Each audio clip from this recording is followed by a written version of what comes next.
Seja muito bem-vindo a mais um episódio do Doutor Podcast. Antes da gente começar o episódio de hoje, aproveita e te inscreve aqui no nosso canal no YouTube e nos segue lá nas redes sociais. Nas redes sociais, tu fica por dentro dos nossos bastidores, pode mandar perguntas e sugestões de pauta. E aqui no YouTube, toda terça-feira tem um episódio inédito para ti. No programa de hoje, nós vamos falar sobre um assunto delicado para algumas mulheres, para outras nem tanto. A gente vai falar sobre menopausa, a mudança que a gente sente na pele. Fica com a gente que o Doutor Podcast está começando.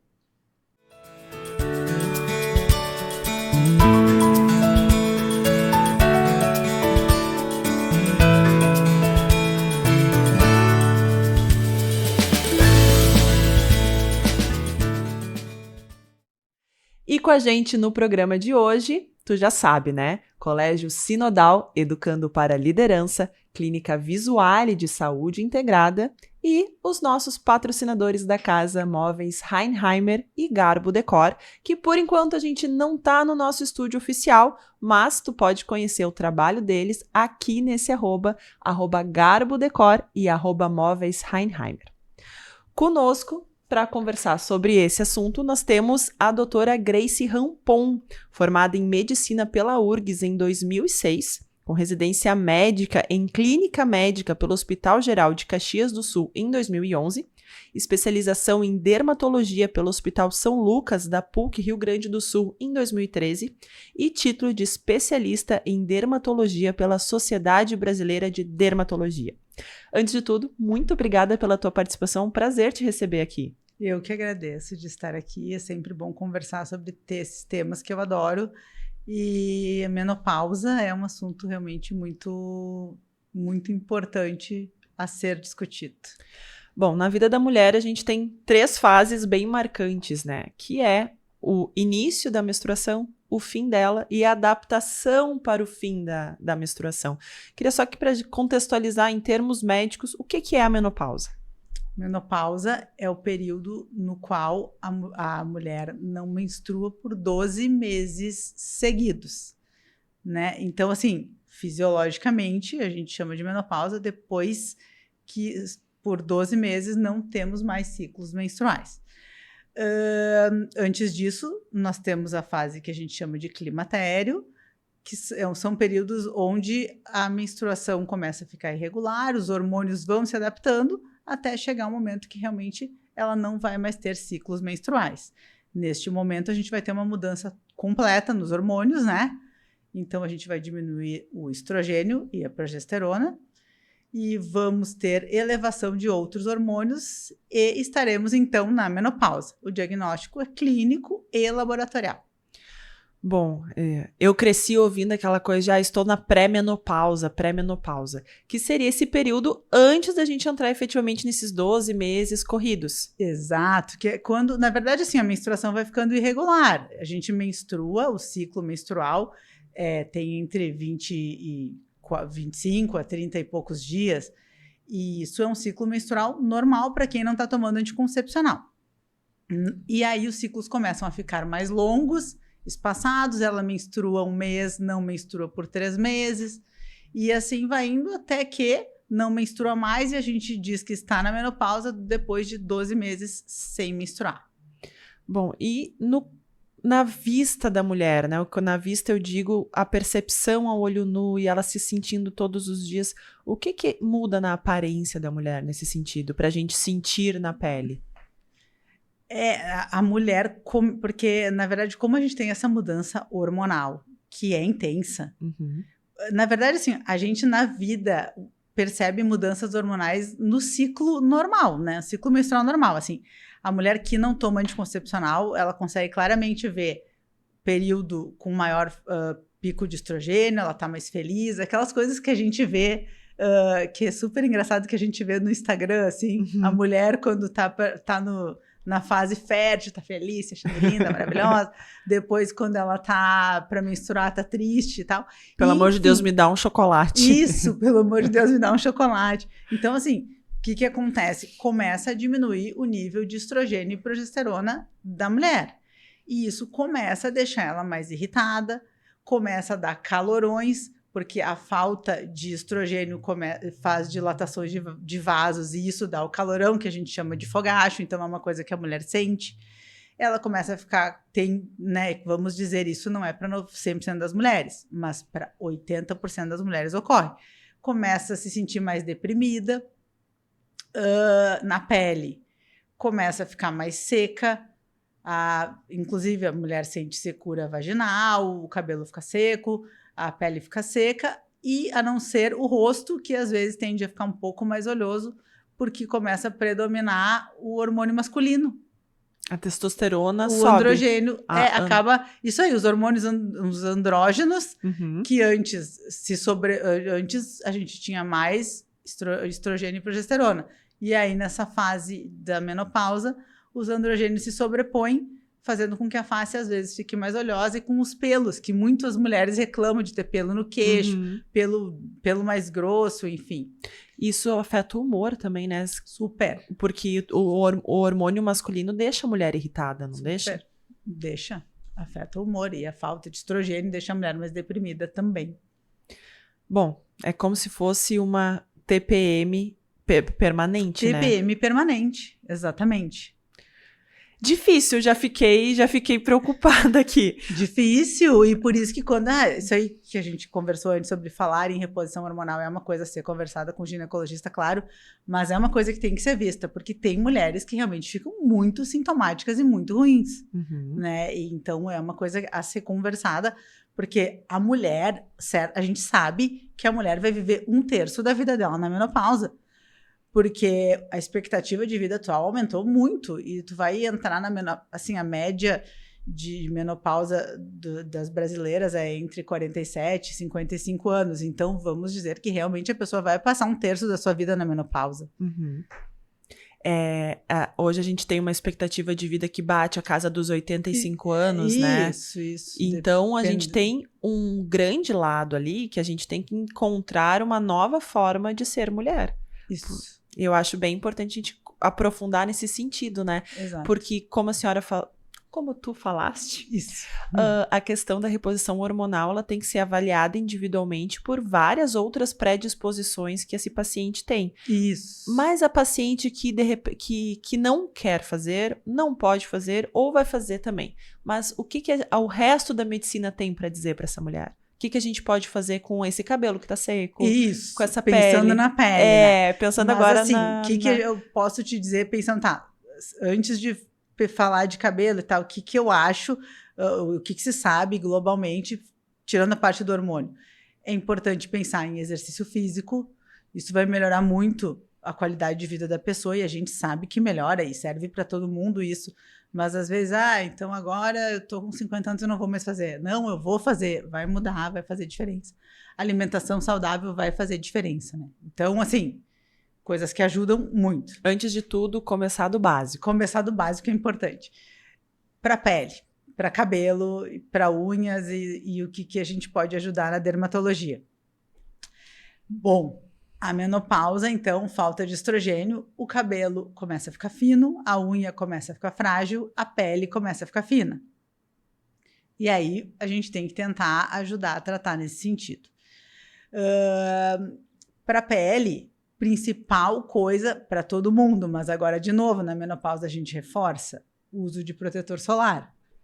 A pele está mais fina e está mais suscetível ao estímulo externo do sol. Então, assim, o sol é o fator externo que mais vai te envelhecer.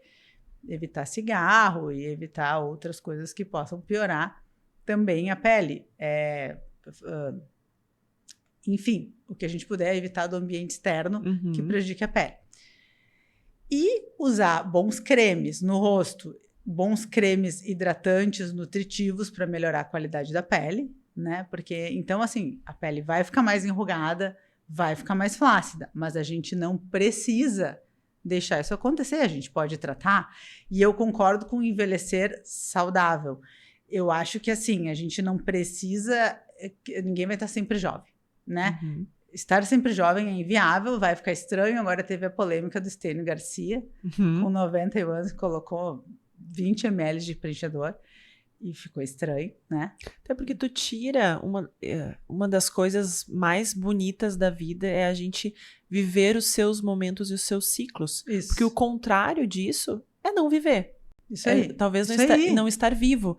Então, eu acho que hoje na sociedade, a mídia, começou uma desconstrução, mas por muitos anos o envelhecimento da mulher foi tabu. A mulher não tinha o direito de envelhecer.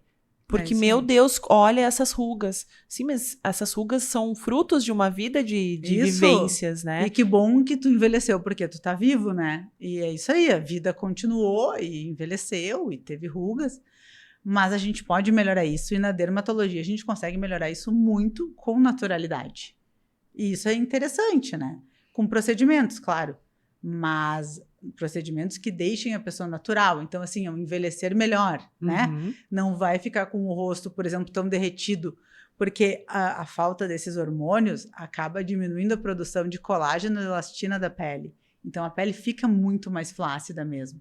A gente sabe que a gente começa a envelhecer desde que nasceu, mas enfim, dos 25 em diante a gente começa a perder colágeno. Mas isso aumenta muito depois dos 60. Então, a gente faz procedimentos para que essa flacidez, que essas rugas não fiquem tão evidentes, mas que a pessoa fique natural. A gente chama isso de embelezamento, né? Manter a pessoa bonita, mas que ela não perca suas características e que ela... Até porque as pessoas que acabam tratando demais, elas acabam ficando estranhas, elas perdem a essência. Tu olha para a pessoa, tu já não sabe... Era isso que eu ia comentar agora, aonde mora o limite, né? Porque uma coisa é tu fazer procedimentos, que nem tu falou agora, que valorizem a tua beleza, que te mantenha quem tu é. Outra coisa é desesperadamente mudar as suas formas, né? Isso. Tu falou da polêmica do Estênio Garcia, mas a gente tem um mundo de outras polêmicas de atrizes de Hollywood que mudaram a sua fisionomia através disso. E eu queria que a gente conversasse um pouco sobre o que leva uma mulher aí tão extremamente para esse lado. A gente tem, nas suas vivências de consultório e tal, consegue mapear essa questão do porquê fazer algo que te... não vou dizer deforme porque é uma palavra muito forte, mas que mude as tuas características pessoais? Tu sabe que, na verdade, o que eu percebo assim no dia a dia? A pessoa não quer envelhecer e ela quer fazer qualquer coisa para mudar aquilo. Mas eu percebo também que os pacientes procuram um médico conforme, assim, como tu te apresenta, ou na rede social, ou como tu é fisicamente. Eu não tenho muitas pacientes que me procuram para, por exemplo, vou dar um exemplo aqui, tá? Colocar 5 ml de preenchedor no lábio, até porque eu não colocaria. Então, né? Então, assim, é um estilo de médico ou de, enfim, do injetor, e aí o paciente acaba se direcionando, sabe? Agora, o que faz o paciente querer isso realmente é não querer enxergar o que está acontecendo, né? E eu acho que a pessoa se perde, tá? E eu não tenho isso muito no consultório porque eu não trabalho assim, eu sempre sou da linha natural. Mas as pessoas se perdem, elas querem ficar, elas preenchem mais e elas querem ficar mais, e daí começa a coisa de quero botar em chip da beleza, porque daí a mulher coloca o chip da beleza, mulher na menopausa, colocou o chip da beleza, fica ótima, libido, beleza, fica tudo perfeito, só que isso não é natural, e isso é um risco para a saúde dela. Tem muitos efeitos colaterais, né? Muitos. É super contraindicado pela Sociedade Brasileira de Endocrinologia. Isso é muito criticado. E eu te diria que, assim, é quase triste, porque a gente vê que é tão vendido nas mídias e de um jeito, porque hoje a mídia social, na verdade, se tornou uma coisa... Cada um fala o que quer e tu não sabe em quem acreditar. E é difícil para a pessoa leiga, né, saber, vou acreditar em quem?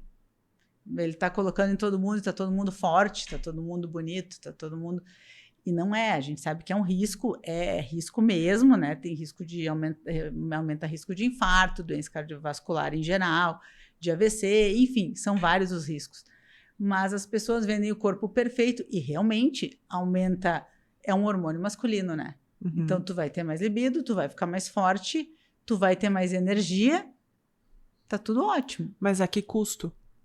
O custo a longo prazo, isso vai dar muito problema, com certeza. Trazendo para o lado da dermatologia, a gente tem relatos de queda de cabelo. Muito, muito. Assim, fugindo da menopausa, mas também na menopausa, eu, Grace, odeio qualquer implante hormonal e tal, porque as pacientes que chegam em mim, elas chegam com acne e carecas. E às vezes com pelo barba, assim. E é engraçado porque daí elas chegam, eu tô com elas não chegam, eu tô com o chip da beleza. Elas chegam assim, eu tô com acne e tô com não sei o quê. E tô com acne e perdendo cabelo. Tu usa algum remédio? Não. Aí, tá, mas nada? E qual anticoncepcional? Eu uso é um implante. Daí, tá, enfim. E esses dias eu tive um caso no consultório que foi interessante. Uma mulher, 64 anos, chegou porque estava toda vermelha. Aqui, até aqui. E ela achou que era uma alergia. E aí eu, toma algum remédio? Não tomo.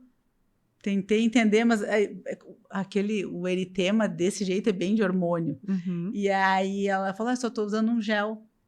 Aí eu fui ver, gel de testosterona, ela estava com a testosterona mais alta do que um homem jovem. Nossa Senhora. Então isso é bem comum. Isso é muito perigoso, né? Muito perigoso. Eu fico até um pouco sem saber como responder isso, porque me preocupa a banalização que tá tendo desse tipo de coisa. A reposição hormonal é algo que tem que ser um médico a te indicar. E tu tem que ser com análise dentro do teu caso clínico. Isso, mas os médicos estão indicando erroneamente também. É bem problemático. Polêmico. Não, guria, polêmico. Não, isso é polêmico, assim, polêmico total, sabe? Então, vamos voltar a falar de menopausa? Isso, depende com quem tu vai falar, ele vai te dizer que é ótimo, que te faz bem, e então, assim, é bem polêmico total. Isso.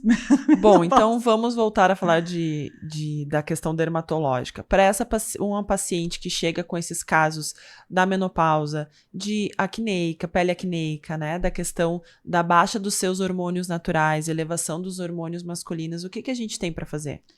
Bom, pensando então assim, primeiro, cremes, tá? A pele vai ficar seca. Tirando o rosto, que às vezes fica mais oleoso, porque tem essa questão dos hormônios androgênicos que vão aumentar. Mas até a pele seca, a pele oleosa precisa ser hidratada, né? Sempre. Mas assim, então a pele do corpo a gente pede para hidratar muito com cremes de hidratação mais intensa.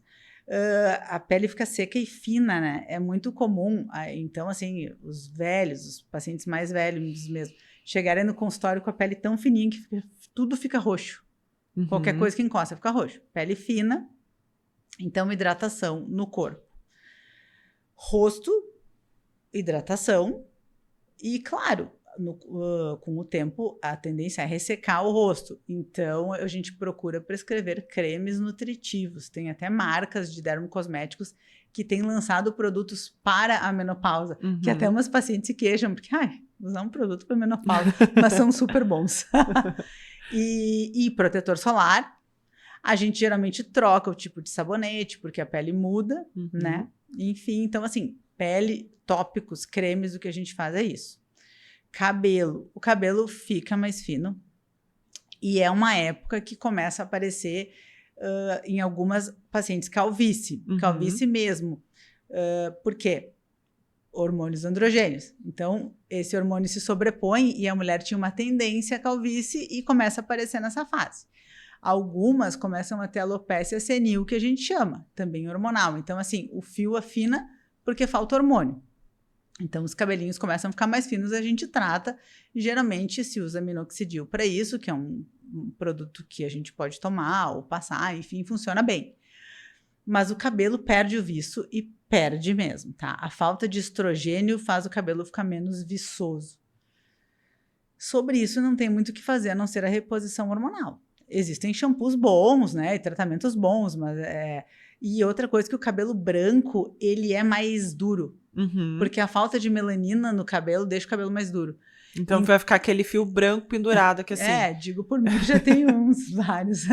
E aí, assim, é um cabelo mais frisado. Então, o cabelo da pós-menopausa, né? O cabelo branco é mais duro, é mais frisado, tem menos viço. A gente tem que ter bons tratamentos, boas hidratações no salão, enfim. e avaliar essas situações de perda de cabelo. Porque às vezes fica mais ralinho mesmo e tem tratamento, né? Para tudo tem tratamento, desde que acompanhamento médico adequado. E as unhas? As unhas ficam mais frágeis. Bom, eu que já nasci com unha fraca, então... Bah, drama, não tem o que fazer. A unha fica quebradiça mesmo. Fica. E aí, assim, ó, a unha é o mais difícil, eu te diria, tá? Porque a unha envolve muita coisa sempre na dermatologia. Primeiro, porque tu vai lá e lava a louça sem luva. Mas eu não faço nunca, só uma vez por semana. Tem gente que, se fizer uma vez por semana, vai ficar ruim a unha. Então, primeira coisa, usar luva para tudo. Nunca, eu recomendo, assim, para todo mundo em geral de unha frágil, mas vamos dizer no pós-menopausa. Usar luva para tudo e sempre, menos para tomar banho e lavar a mão, mas assim, picar a cebola, usa luva, faz tudo de luva. O contato com alimentos e coisas externas enfraquece mais? Com alimento em si, não. Mas é que daí tu tá lá picando o negócio, tu vai lá e lava a mão com detergente. Daí o detergente é péssimo, sabe? Então, enfraquece. O produto mais em si. E outra coisa que enfraquece, que a gente sabe muito, é essa nova moda de colar qualquer um desses alongamentos, são péssimos para a unha, daí a pessoa já está com a unha frágil, vai lá e cola o alongamento, e aí vem aquela coisa, não é que não pode fazer, você tem que aceitar que vai piorar a fragilidade da unha. Retirar o esmalte com acetona é ruim. E existem umas fórmulas para as unhas que às vezes funcionam. Uns multivitamínicos para a unha, que às vezes deixam a unha um pouco mais dura, que geralmente são compostos com silício orgânico. E às vezes até suplementação de colágeno. Mas não funciona para todo mundo, tá? Eu tenho pacientes que não adianta, já tentei de tudo e não dá. Não dá.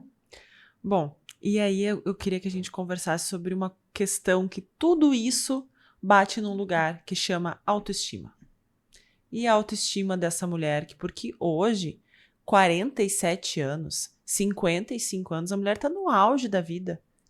Ela tá voando, ela trabalha, ela tem família, ela é uma pessoa ativa na sociedade. Como é que a gente lida com essa mulher, ou como essa mulher lida com ela mesma nessa autoestima? O que a gente pode falar para ela? É complicado, né? Porque, na verdade, isso é uma coisa muito mais dela, mas o que eu, dermatologista, falo? Quando a pessoa me procura, eu tô horrível, não tá horrível, né? Porque, geralmente, a pessoa não tá, ela tá ótima e tá tudo certo. Porque as rugas vão aparecendo, e, enfim, tá tudo certo. E a gente só que eu sempre explico, a gente pode melhorar. Vamos tratar o que dá para melhorar. Mas essa questão de se aceitar é uma coisa muito mais psicológica, vamos dizer, de ter um acompanhamento, porque tem gente que precisa mesmo, porque não aceita e não consegue, e não entende esse momento, né? E não consegue, quer voltar, assim, tipo, não tá bom para mim. Eu acho que é muito dessa questão da gente conseguir visualizar o novo eu. Eu consigo analisar dessa forma, assim, porque quando a gente é criança e passa para adolescência, tem aquele sofrimento da nova transformação do corpo, né? E aí passamos 40 anos, 30 anos vivendo esse novo eu, e de repente esse novo eu precisa ser mudado de novo. Isso. É muito sobre essa questão, e talvez ali que entre esses procedimentos fora da curva, né? Em excesso, para mudar. Isso aí. E claro, eu vejo assim, por exemplo, quando a gente 40, 50 anos, a gente começa a ver os pais ficarem velhos. E é difícil, né? Então, assim, e a psicologia explica tudo isso, né? Essas fases. E aí, depois, quando tu começa a entrar na menopausa, tu te enxerga como, agora é comigo, não, né? Poderia não ser, até porque o homem, ele também tem essa questão de andropausa, enfim, diminui o hormônio, mas é diferente, né? E, inclusive, até a reposição hormonal no homem é diferente, porque é mais simples de ser feita. Então, a mulher... E também eu vejo que, às vezes, parece que a mulher tem que é isso que eu discordo. Assim, eu não acho que a mulher tem que aguentar sintomas, tem que ficar sofrendo. Eu digo assim, fogachos. É desconfortável. Muito, sabe? Essas coisas, o que puder ser resolvido, tem que ser resolvido. porque é muito tempo de vida com sintomas desconfortáveis, né? Uhum. Bom, e a longo prazo? A gente consegue fazer esses procedimentos, as coisas, até o fim da vida? Claro. O que eu programo, assim? A partir dos 30 anos, no mundo ideal, tá? Uhum. Vamos viver no mundo tópico isso agora. Isso aí, mundo ideal onde todo mundo pode fazer tudo. Tá. Porque muitas vezes procedimentos são caros, nem todo mundo pode fazer tudo, e isso eu também programo com os pacientes. Uhum. Eu digo, não pode fazer tudo, faz o que der. Uhum. A gente vai fazendo. No mundo ideal, a pessoa com 30 anos, eu recomendo que faça bioestimulador de colágeno ou o Traformer, máquinas que ajudam a estimular colágeno, uma vez por ano. Para prevenção. Uhum. Tá? E aí, depois dos 40, às vezes aumenta para 2 vezes por ano, né? E depois dos 50, o ideal é que sim, seja 2 vezes por ano. Nesse momento, a gente associa lasers também para melhorar a qualidade da pele, porque a falta de elastina na pele deixa os poros mais aparentes. Então, a gente faz laser para melhorar a qualidade da pele, deixar ela com menos poros. Botox, 2 vezes por ano. Nos 50 ou já lá nos 30? Não, assim, ó, daí depende. É que o Botox dura pouco, né? Então, assim, ó, o colágeno, como é que funciona? Eu vou injetar um produto que vai ficar ali trabalhando por 1 ano e meio. Uhum. Alguns 1 ano e meio e alguns ficam 2 anos. Por que eu recomendo 1 vez por ano? Porque o que tu ganhou de colágeno, tu não perde, mas tu estás perdendo sempre, certo? Mas o Botox dura 4 meses, atualmente. Então, mas quando a pessoa é jovem, tem pouca linha e realmente é só preventivo, às vezes 1 vez por ano pode ser feito. Depois não, é bom, depois dos 40 é bom fazer 2 vezes por ano para evitar que a linha marque muito, porque às vezes a pessoa chega em mim com a linha super marcada e aí eu vou fazer Botox, a linha não vai sumir. Já ficou estática, que Isso chama, aí, né? Isso aí. Sobre preenchimento, então eu cada vez mais faço menos. Eu prefiro fazer bioestimulador, eu prefiro deixar a pessoa mais natural, então eu faço preenchimento para refinar. Mas sim, a pessoa com 50... Eu tenho uma rodelinha lá no consultório que é muito boa. O que acontece no rosto da mulher, das pessoas, na verdade, né? A gente tem coxins de gordura e a gente tem o osso. E tem a pele. Uhum. E com o tempo, a gente vai perdendo a gordura da face. E por isso que a face começa a cair, né? O rosto derretido, né? Isso aí, ela roda para frente e para baixo. Que daí fica o bulldog, que todo mundo se queixa. E é engraçado que a pessoa chega no consultório e fala, eu só queria tratar isso aqui. Isso aqui é um drama, porque na verdade isso aqui é o resultado do envelhecimento. Uhum. O osso começa a ser absorvido e o osso sustentava o rosto. A gordura começa a ser absorvida e a gordura sustentava o rosto. E a pele, que era firme, começa a ficar flácida. Então o rosto derrete. Então a gente coloca ácido hialurônico no sentido de repor essa gordura que a gente perdeu, mas quanto mais estímulo de colágeno a gente faz, menos preenchimento a gente precisa fazer e mais natural a gente tem o resultado. Uhum. Sempre sabendo que a pessoa não vai ficar esticada na dermatologia, né? Porque isso eu explico também. Se tu quiser sair daqui assim, tem que ir no cirurgião plástico. Outra batalha ali, né? Isso aí, daí é diferente enfim. Mas, então, assim, existem muitas coisas que a gente pode fazer na dermatologia para melhorar na questão do envelhecimento, né? Começando por cuidar com o sol, que é a principal, e isso é na vida, que tudo é na vida, né? A gente tem que cuidar sempre, mas falando em menopausa, então... Mais ainda. Mais ainda, isso aí. O sol tem que cuidar muito, a hidratação tem que cuidar muito. E a mulher, eu fico pensando agora, a mulher que está entrando na menopausa e nunca teve essas, não vou dizer vaidades, mas nunca teve essa preocupação em fazer um botox com 30, 40 anos, nunca teve essas outras formas, mas de repente ela se vê querendo e fazendo. Pode começar lá na menopausa? Claro, pode. Pode, e é ótimo, só não dá para esperar talvez tanto resultado, né? Ou melhor, assim, um resultado tão rápido, Não dá para chegar no consultório, nunca fiz nada, eu tenho 60 anos, eu nunca fiz nada. E agora eu quero ficar esticada. Aí é plástica. Aí é plástica. E mesmo a pessoa que faz plástica, eu recomendo, depois da plástica, que faça tratamento comigo uma vez por ano, porque a plástica também a pele vai continuar ficando flácida, e daí também vai derreter. Então a gente faz bioestimulador. Bom, doutora, dentro de tudo que nós falamos, o que tu acha importante a gente ressaltar? Menopausa. Procurar o ginecologista para ver se tem alguma orientação de reposição hormonal.